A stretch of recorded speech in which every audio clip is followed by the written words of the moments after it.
morning, class 9th. In the last class, I started the northern plain of India and I have given you some important features of the northern plain. Now today we will discuss the divisions of northern plain. So northern plain from west to east, they are divided into Punjab plain, Ganga plain and Brahmaputra plain. Punjab plain, Ganga plain and Brahmaputra plain. Let us see what are the features of these three sections of the northern plain. I will start with the first one, Punjab plain. Punjab plain. It is formed by Indus and its tributaries.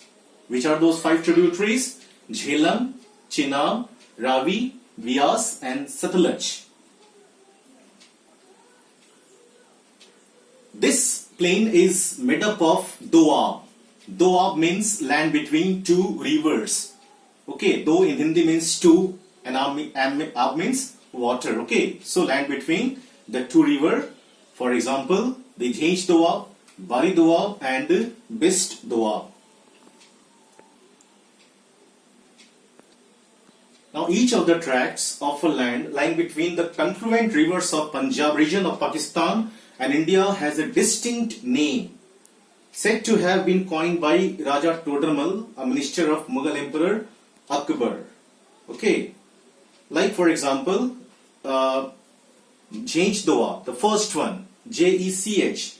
J stands for Jhelum and C-H for the Chenab river. Similarly, the Bari Doab, B-A stands for the Beas river and R stands for the Ravi river. Then Bist, B once again for the Beas river, okay, and ST stands for the Satluj river. Line between these two rivers, Beas and Satluj, is Bist Doab. And Rashna Doab, R stands for Ravi river and CHNR stands for Chenab river. So Rashna Doab is a land between the Chenab and the Ravi river. The depositional process by the rivers has united these doabs, giving an homogeneous appearance.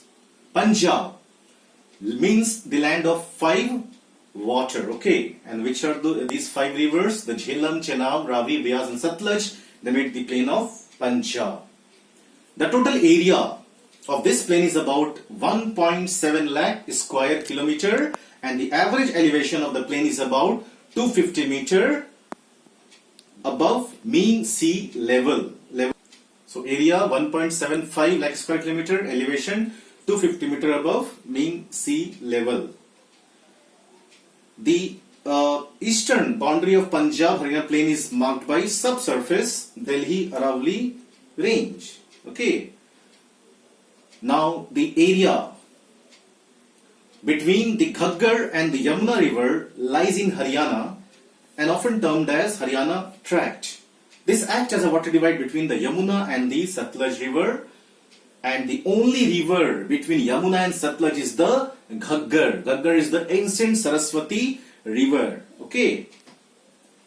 And the major portion of this Punjab plain that also lies in Pakistan. Okay, so Punjab plain is very fertile and one of the important grain producing area of India is the plain of Punjab. Next is the Ganga plain.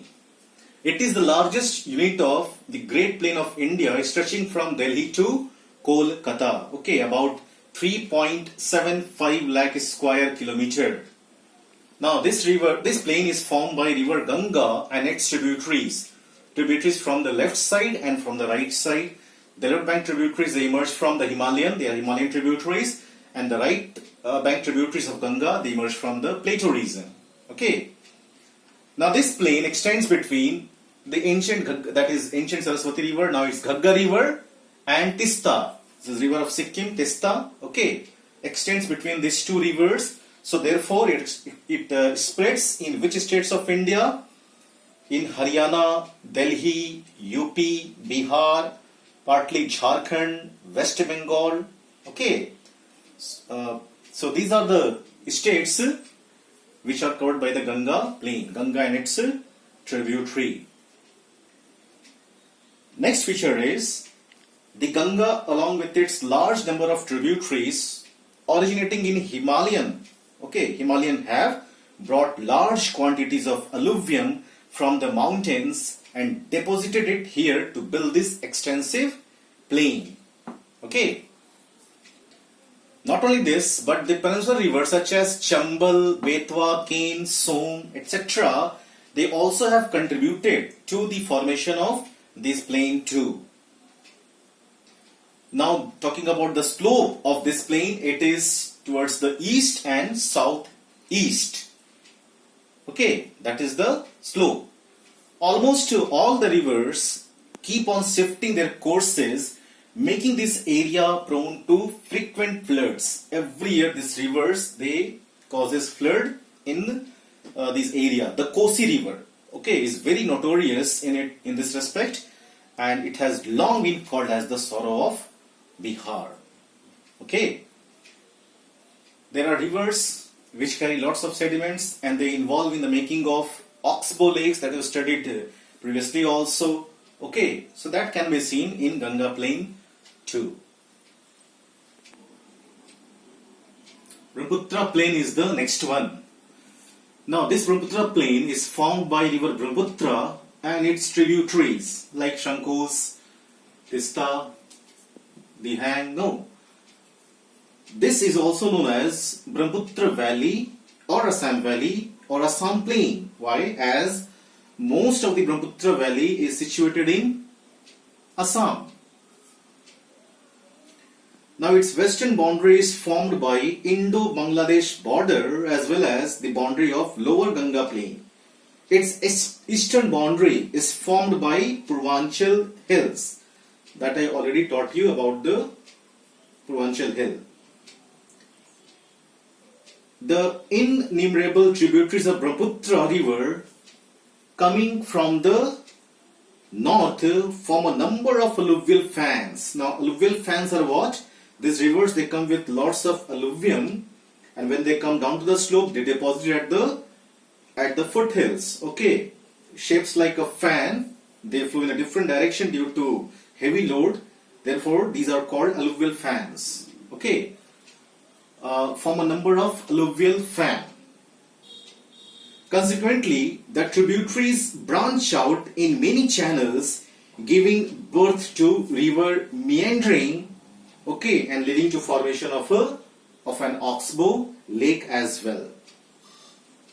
Now there are large marshy tracts in this area, in the Brahmaputra plain.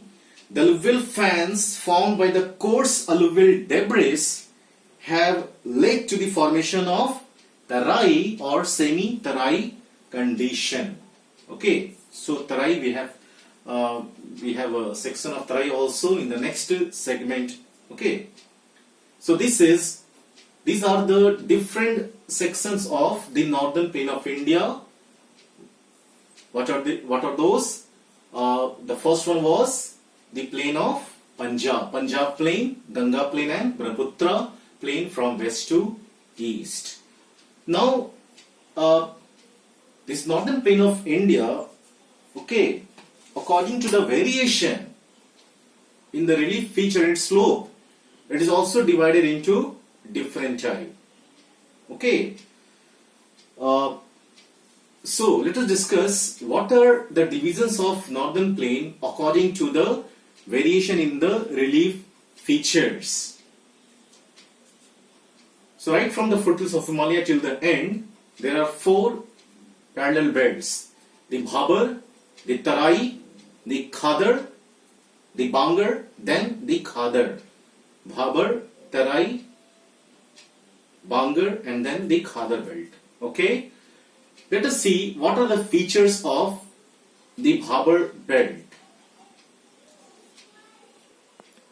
So the northern plains are generally described as flatland with no variation. In its relief, that is not true. So as I told you, according to the variation, we have 4 belts of northern plain. The Bhabar belt. The first one is the Bhabar belt. So what are the features of Bhabar belt? First is, it is a narrow, porous northernmost stretch of northern plain or the Indo-Gangetic plain. Next is, it is about 8 kilometer to 16 kilometer wide, running in east-west direction along the foothills of Shivalik. Okay, they show a remarkable continuity from the Indus River to the Tista River of Sikkim. Now rivers descending from the Himalayas, they deposit their load along the foothills in the form of alluvial fans. These alluvial fans have merged together to build up the Bhabar belt. This is how this Bhabar belt is formed. Now the porosity. The porosity of Bhabar is most unique feature. The porosity is very high. You know why it is very high? It is due to deposition of huge number of pebbles and rock debris across the alluvial fan, and therefore the streams, when they reaches to Bhabar belt, they disappear because of this high porosity. Therefore this area is generally marked by dry river courses. Dry river courses, except in the rainy season. The Bhabar belt is comparatively narrow in the east and quite extensive in the west and the northwestern hilly region. And one more important feature of Bhabar belt is that the area, the Bhabar belt is not suitable for agriculture, and only big trees with large tree roots, they thrive in this belt. Okay, so Bhabar belt porosity is very high, and this is the first belt of the northern plain. So we are having 3 remaining belts of the northern plain according to the variation: the Tarai, the Bangar, and the Khadar. Okay, so that we will discuss in the next class. So that's all for today. Thank you, students.